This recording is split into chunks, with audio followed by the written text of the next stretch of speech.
Ya lo habían castigado. Todos le decían eso. Una y otra vez todos le repetían lo mismo. Y una y otra vez él los fue mandando a tomar por culo a todos y a emborracharse, a no prestar atención al dolor que su mujer sentía, a la culpa que aquella madre sentía por haber perdido a su hijo. Una culpa que no era de ella, pero él estaba borracho. No podía estar para ella. El dolor que sentía era tan grande que no pensaba en nada que no fuera en su propia muerte. Si no hubiese sido por una estúpida promesa, una promesa de mierda que le hizo a su hijo, y él siempre cumplía sus promesas. Con el tiempo su mujer se fue. No pudo aguantar más. Él, sumido en una profunda y absurda depresión, borracho todo el día y deseando que pasara lo que él no podía hacer.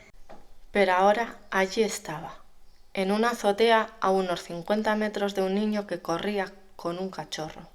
Un niño que le recordaba tanto a su hijo que una lágrima recorrió de nuevo su mejilla. Se apartó del visor y limpió sus ojos. Miró a un lado y a otro un poco avergonzado. No había nadie, estaba solo. Bueno, lo habría estado si no fuera por aquella voz que no dejaba de resonar en su cabeza. Por un momento sintió como si alguien de más de 300 kilos se hubiese sentado sobre su pecho. Le costaba respirar. No podía hacerlo. De nuevo. El dolor intenso, profundo. El odio, la ira, el asco. De nuevo, la idea de que lo mejor era que hiciese lo que había venido a hacer y dejase de compadecerse de sí mismo. No iba a recuperar a su pequeño sintiendo pena o emborrachándose. Lo mejor era hacer lo que debía y ya está. Y el momento había llegado y la voz en su cabeza no dejaba que se le olvidase ni un segundo. Volví a mirar por el visor. Desde luego era fantástico. Podía contar los agujeros de los botones de la camisa de cualquiera. Aquella chica con blusa blanca llevaba 3 botones desabrochados, 2 agujeros en cada botón, por donde el hilo pasaba finamente para mantenerlo sujeto a la blusa. El sujetador podía verse con tantos botones abiertos, era de color negro, pero eso a él no le interesaba.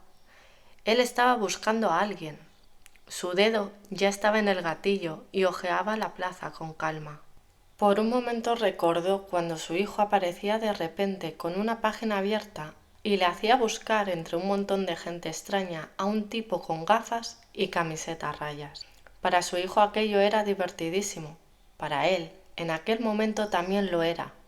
Pero ahora mismo no estaba buscando a un tipo afable con camiseta a rayas. Estaba buscando al tipo al que tenía que eliminar. Y la voz, en su cabeza, se lo recordaba sin parar, una y otra vez. Cállate de una vez, pensó.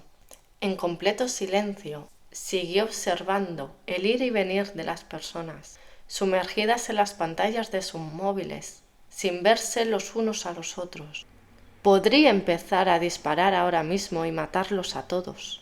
Igual ni se daban cuenta de que los que estaban a su lado habían caído al suelo con un enorme agujero en la cabeza. Estaba tentado de hacerlo. Realmente acariciaba el gatillo con un enorme deseo de agujerear esas cabezas. Comprobar si estaban completamente vacías. Ver si los que aún estuviesen en pie eran capaces de sentir algo, capaces de ayudar al caído. O simplemente correrían para salvarse. Lo importante era que nadie les veía. Ellos seguramente no sentirían remordimientos. Así funcionaba todo. Cara a la galería. Si no era visible, no importaba nada. Una mujer llamó su atención. Iba completamente vestida de rosa, con el pelo teñido del mismo color que su ropa. Era una mujer ya entrada en años y aún así conservaba una figura estupenda. No parecía que le importase lo más mínimo que la gente se le quedase mirando. Es más, Le daba la sensación de que disfrutaba llamando la atención de todo el mundo. De repente la mujer se detuvo y lo miró. Por un momento casi aparta el ojo del visor. Era como quedarse mirando a una mujer atractiva y que ésta se diese cuenta. Le pasó una vez, siendo más joven, y la verdad es que sintió algo de vergüenza. Pero no dejó de mirarla. Era imposible que ella le pudiera ver. Aunque tal vez, y solo tal vez, sí pudo sentir de algún modo que él la observaba desde la distancia. Mientras observaba a la gente transitar por la plaza, recordó el momento en el que se le ofreció la oportunidad de vengarse, de poner remedio a todo su dolor y sufrimiento. Solo había salido de casa para comprar más alcohol. Había despertado a media tarde con una resaca horrible.